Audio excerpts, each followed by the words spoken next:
Welcome. एक बार फिर से आप लोगों का व्यायाम अकेडमी में स्वागत है। चलिए आज हम सॉल्व करते हैं टेस्ट नंबर 5 और ध्यान से देखते रहिएगा और वीडियो के अंत तक बने रहिएगा। और साथ में अगर आप चैनल सब्सक्राइब न किए हो तो लाल रंग के बटन दबा के पहले चैनल सब्सक्राइब कर लीजिए और साथ में बेल आइकन बेल बजा दीजिए ताकि आने वाले वीडियो का नोटिफिकेशन आपको मिल सके और आप हमारी वीडियो सबसे पहले देख सकें। बंगाल के प्रथम नवाब, पहला क्वेश्चन क्या पूछ रखा, बंगाल के प्रथम नवाब कौन था? तो आप ध्यान दीजिएगा, पहला विकल्प दिया है सरफराज खां, अलीवर्दी खां, मुर्शिद कुली। अगला दिया है डी नंबर नवाबदीज। तो आपको अपना आंसर लगाना है। तो ध्यान दीजिएगा 1717 में, कब भैया? 1717 में बंगाल की स्वतंत्रता का संस्थापक माना जाता है मुर्शिद कुली खां को। किसे भैया? मुर्शिद कुली खां को। तो बंगाल के जो प्रथम नवाब हो जाएंगे उनका नाम हो जाएगा मुर्शिद कुली खां। क्या नाम हो जाएगा भैया? मुर्शिद कुली खां। ठीक है। इसके बाद ये 1727 में मर जाते हैं और इनके दामाद जो है गद्दी पर बैठेंगे और बंगाल के प्रथम नवाब नहीं दूसरे नवाब होंगे। लेकिन अगर क्वेश्चन पूछा जाए बंगाल का ऐसा प्रथम नवाब जो अपने आप को नवाब घोषित किया था, तब आपका जवाब हो जाएगा सुजाउद्दीन। दूसरे नंबर पर आते हैं सुजाउद्दीन। कौन आएगा भैया? सुजाउद्दीन बोल रहा हूं, ध्यान दीजिएगा, सुजाउद्दीन। अपने आप का बंगाल का प्रथम नवाब घोषित करने वाला जो व्यक्ति था प्रथम, तो वह था सुजाउद्दीन। लेकिन बंगाल का जो प्रथम नवाब था या बंगाल की स्वतंत्रता का संस्थापक जिसे माना जाता है वह है मुर्शिद कुली खां। और बंगाल की स्वतंत्रता का वास्तविक संस्थापक, बंगाल की स्वतंत्रता का वास्तविक संस्थापक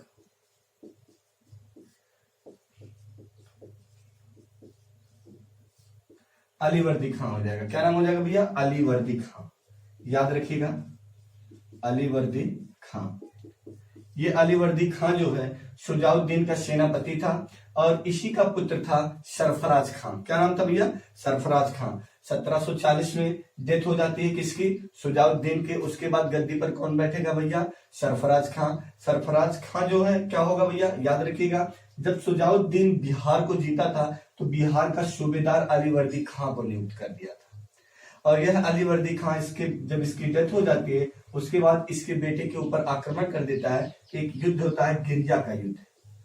तो गिरिया का युद्ध होता है 1740 में, कहीं कहीं 41 मिल जाएगा आपका। गिरिया का युद्ध कब हुआ था भैया? 1740 में। इसको विशेष ध्यान देंगे।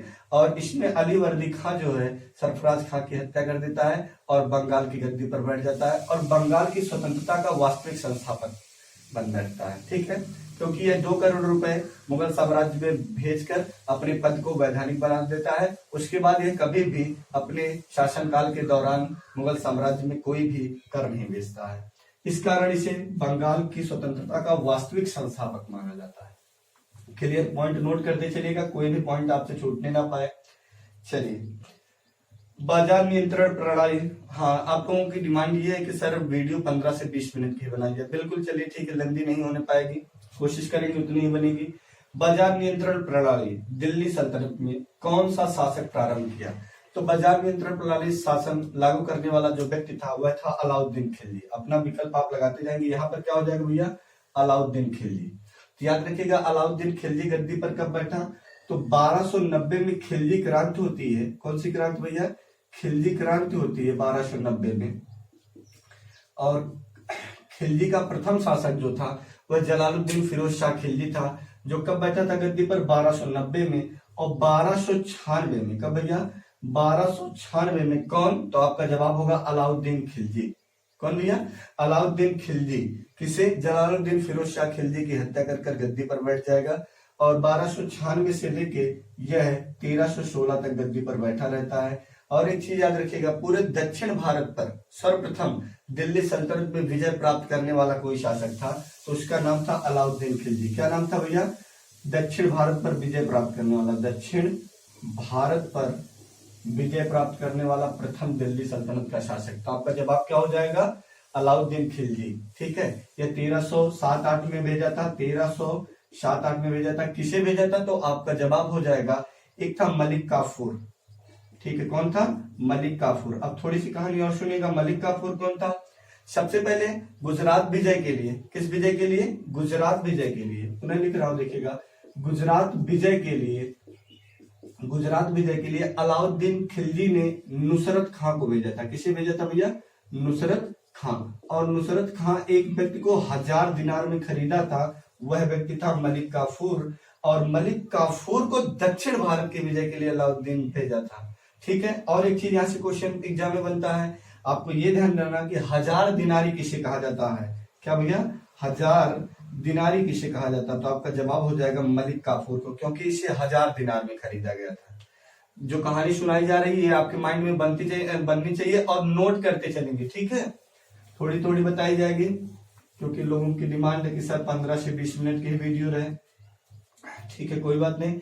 आगे ध्यान से देखते चलिएगा। राष्ट्रपति पर महाभियोग अनुच्छेद कितने पर है?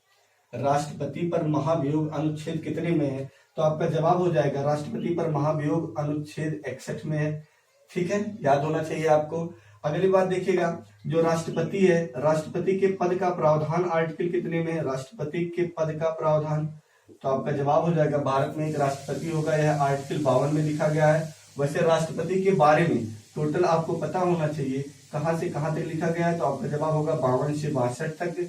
इसके बाद भी है, चलिए ठीक है। आर्टिकल 53 दे रखा, वह भी सुन लीजिएगा।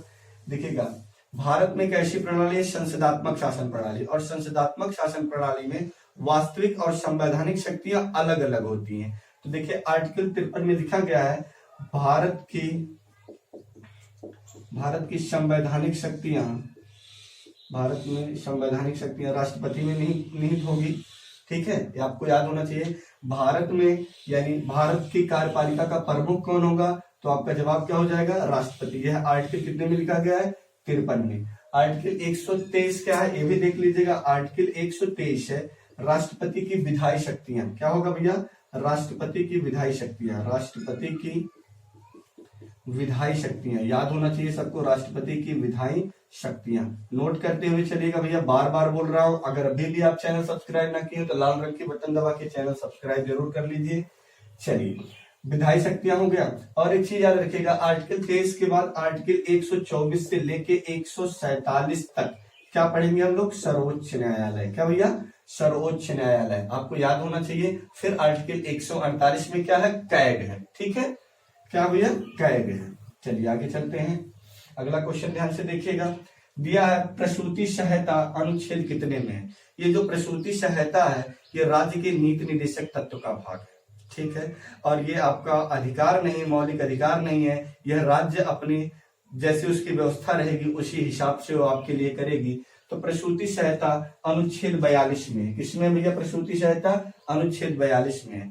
वैसे भी आपको याद रखना है, जब प्रसूति सहायता यानी जब संविधान बना था उस समय प्रसूति सहायता ग्रामीण क्षेत्रों के लिए 1400 रुपए थी, और शहरी क्षेत्रों के लिए कितना थे भैया? 1000 रुपए थी, जो वर्तमान समय में आज 6000 रुपए प्रसूति सहायता के रूप में। प्रसूति सहायता अगर नहीं समझ रहे हैं तो आप देखते हैं कि जब महिलाएं, हमारी बहन बेटियां प्रेग्नेंट रहती हैं, बच्चा पैदा होने के बाद उन्हें कुछ ना कुछ सहायता के रूप में दिया जाता है, उसी को क्या कहते हैं भैया? प्रसूति सहायता कहते हैं। क्या कहते हैं भैया? प्रसूति सहायता। ये आपको याद रखना है। ग्रामीण क्षेत्रों में पहले 1400 था, शहरी में 1000 था। वर्तमान समय में दोनों जगह कितना है? 6000 रुपए दिए जाते हैं। इसको विशेष ध्यान देंगे ना।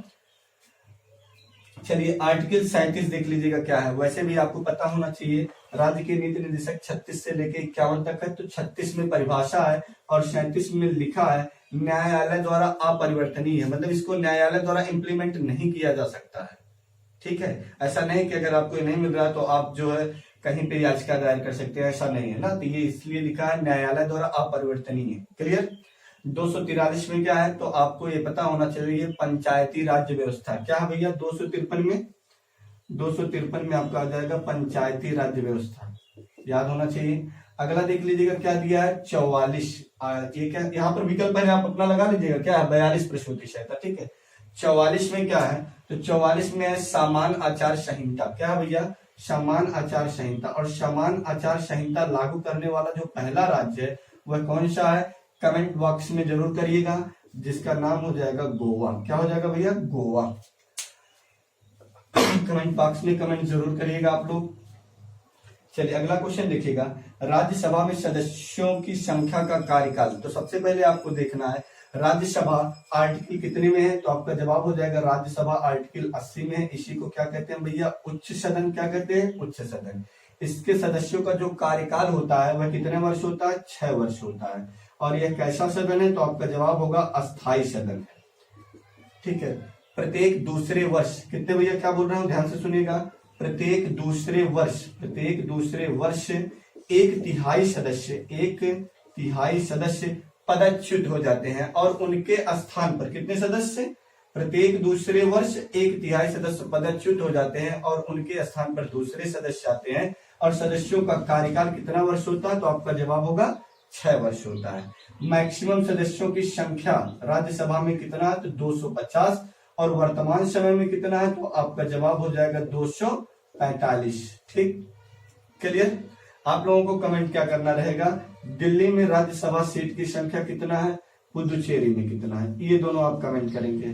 क्लियर, कमेंट जरूर करिएगा। दिल्ली और पुदुचेरी में राज्यसभा सीटों की संख्या आपको बताना है। अच्छी बात है, चलिए सुनते रहिएगा।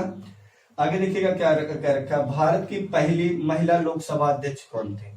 तो आपको याद रखना, भारत की पहली महिला लोकसभा अध्यक्ष मीरा कुमार थी। वैसे अगर कह दिया जाए भारत के पहले लोकसभा अध्यक्ष कौन थे, तो आपका जवाब क्या हो जाएगा? गणेश वासुदेव मावलंकर। क्या भैया? जीवी मावलंकर। पूरा नाम क्या हो जाएगा? गणेश वासुदेव मावलंकर। ठीक है, गणेश वासुदेव मावलंकर ये भारत के प्रथम लोकसभा अध्यक्ष है। जब कहा जाएगा भारत की पहली महिला लोकसभा अध्यक्ष, तब आपका जवाब क्या हो जाएगा? मीरा कुमार। क्या भैया? मीरा कुमार।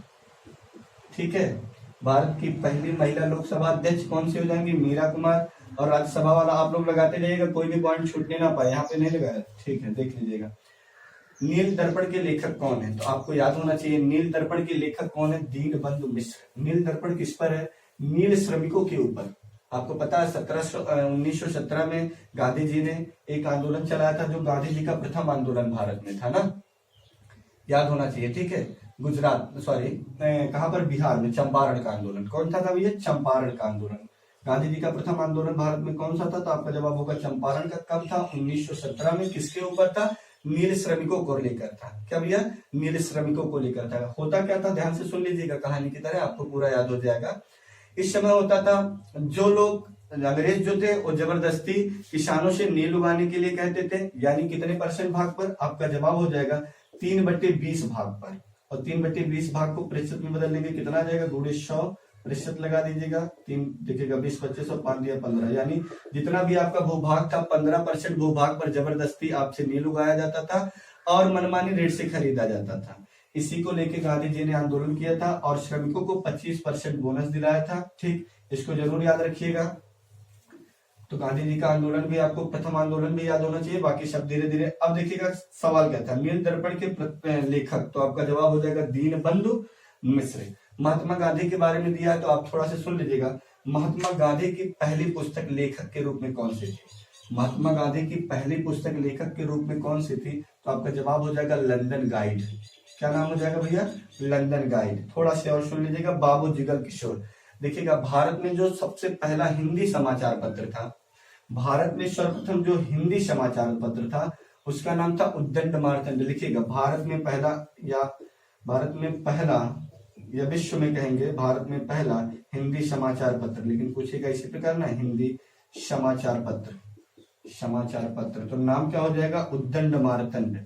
उद्दंड मार्तंड। और इस उद्दंड मार्तंड को कौन लिखा था? तो आपका जवाब हो जाएगा गलत हो गया, बाबू जुगल किशोर। कौन भैया? बाबू जुगल किशोर। लिख लीजिएगा, बाबू जुगल किशोर। ये कहाँ के थे? तो आपका जवाब होगा कानपुर के थे। कहाँ के हीरो? कानपुर के। लिख लीजिएगा, बाबू जुगल किशोर। आगे चलिएगा। देखिए माइकल मधुसूदन दत्ता दिया। तो माइकल मधुसूदन दत्ता क्या किस लिए लिख दिए? इसको विशेष ध्यान देंगे कि जो अभी अभी आपने देखा नील दर्पण का अंग्रेजी में अनुवाद किसने किया था? तो आपका जवाब होगा माइकल मधुसूदन दत्ता। लिख लीजिएगा, नील दर्पण का अंग्रेजी में अनुवाद। नील दर्पण का अंग्रेजी में अनुवाद किसने किया था? तो आपका जवाब हो जाएगा माइकल मधुसूदन दत्ता।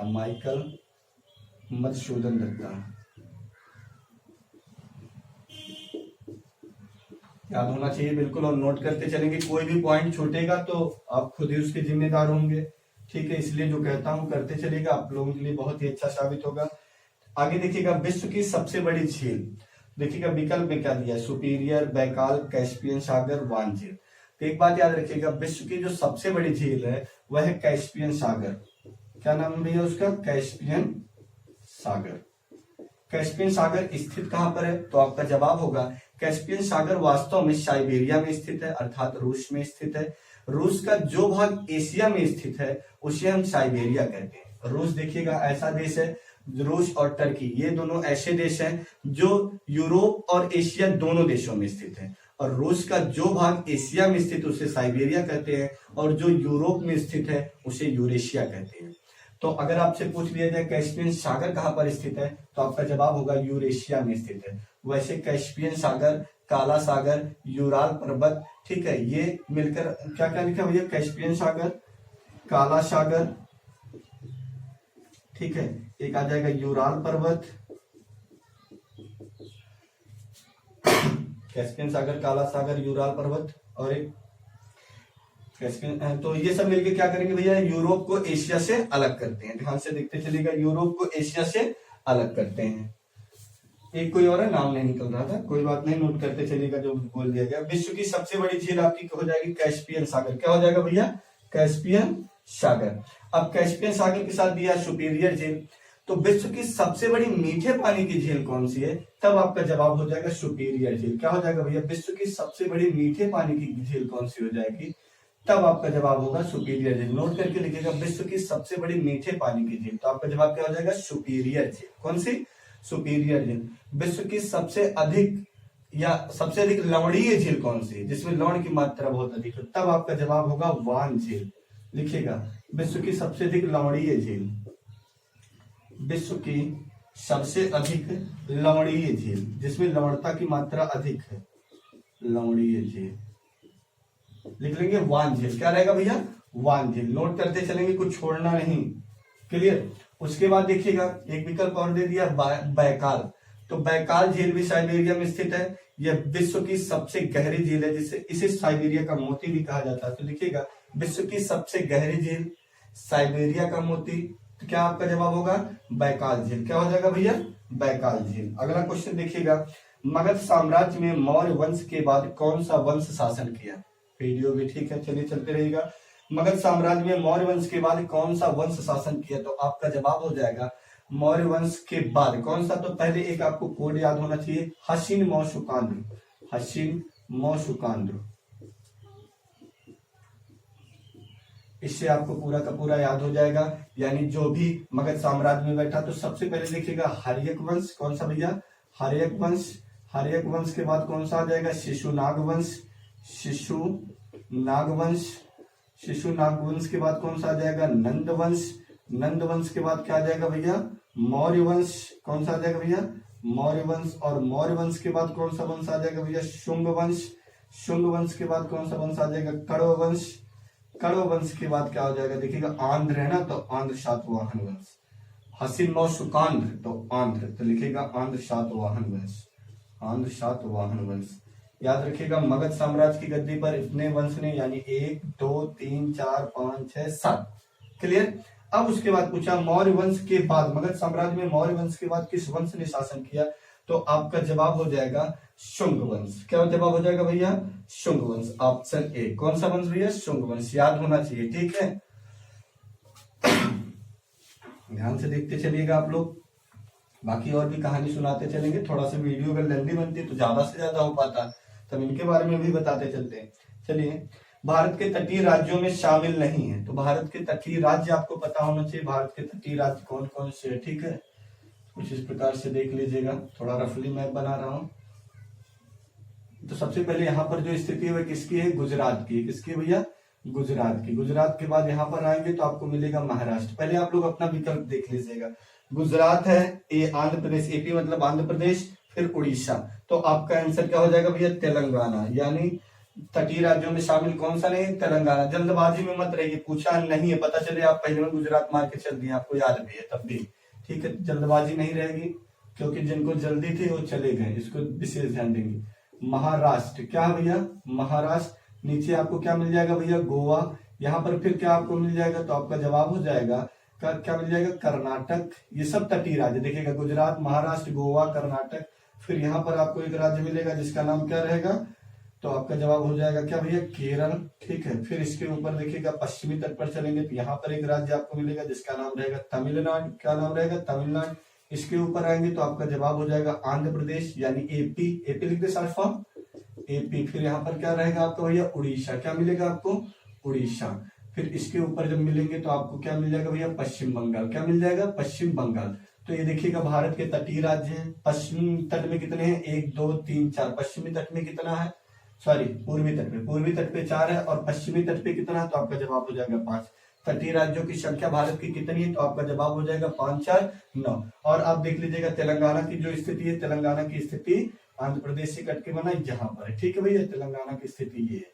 तो ये तटीय सीमा नहीं बना रहा, इसलिए आपका विकल्प क्या हो जाएगा, तेलंगाना। तटीय राज्यों की संख्या कितनी है, 9। अगर पूछा जाए पश्चिमी तटीय संख्या कितना है, 5। पूर्वी तटीय संख्या कितना है, 4। और ये क्रम याद होना चाहिए, बाकी बताएंगे। Best of luck. थोड़ा सा लिंक आप ज्यादा से ज्यादा शेयर करिए।